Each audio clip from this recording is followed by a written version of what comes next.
here in Cudahy, California, catching up with Abraham Lopez, 22-0, 15 KOs, current WBA and ABA champion. Abraham, we're here for our fundraiser. How's everything going? Everything's great. I mean, it's great seeing wow, people you grew up training with when you were young. I know that these kids since I was 6, so it brings back old memories, and I mean, I'm happy to do anything for a friend of mine. Did you used to come to this gym when you were younger, as a little kid? No. I didn't come to this gym. I went to Eddie's boxing gym. That's where we started. We were there for almost 12. I was there for 12 years, and then little incident, and we went back to training at home in La Puente, California. Were you friends with the guys? Their mom just passed away recently. Yeah. And how did that come about? How were you guys friends? Last time I saw him was he just went with his wife to visit the gym, and that was it. And I was out of social media until I signed with Golden Boy. I got his social media, and then he messaged me on Facebook, and I mean, and we kept in contact like that. And I mean, he told me, I saw the posting of his mother's passing, and told me if I could make it out. And I was like, yeah, anything for you, man. So now I'm here. Your last appearance in the ring, a unanimous decision over Sergio Lopez. I was back in December the 2nd. When are you coming back to the ring tonight? They told me hopefully Canelo weekend, so either the day Friday or the day the undercard of Canelo. So whichever day is fine with me. As long as I'm fighting, I'm happy. How does it feel to be holding the first regional title?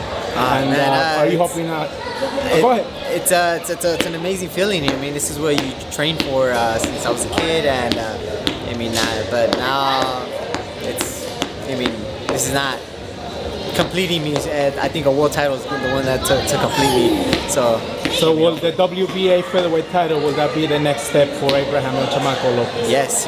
Any title in the featherweight division, I mean, that'd be very fulfilling in my career. So if it's the WBA, WBC, whichever, I mean, I'm ready for it. The most recent WBA world title fight between Leo Santa Cruz and Carl Frampton, how did you see that fight? That was a good fight. I mean, Leo Santa Cruz, tip my hat off to him. He did the game plan he was supposed to. What you do with the shorter person, you keep him at a distance, and that's what he did, and he did it perfectly.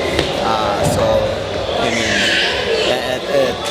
he executed the plan, and he won, and he deserves it. What's the most you remember about fighting on HBO card when you fought Julian Ramirez? Oh man, what do I remember? Yes.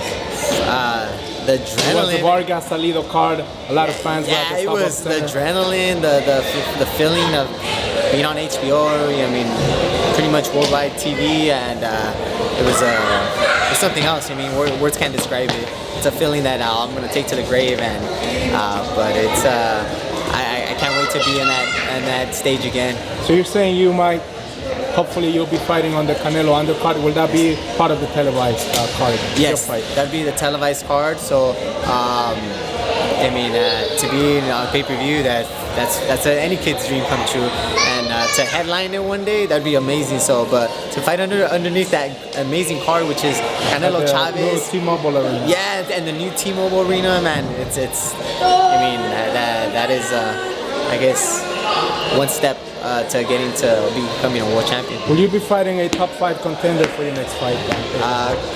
Possible contender could be Jesus Rojas from Puerto Rico. So, I mean, he has only one loss. He's newly signed by Golden Boy. So, I mean, whatever, let's make it happen.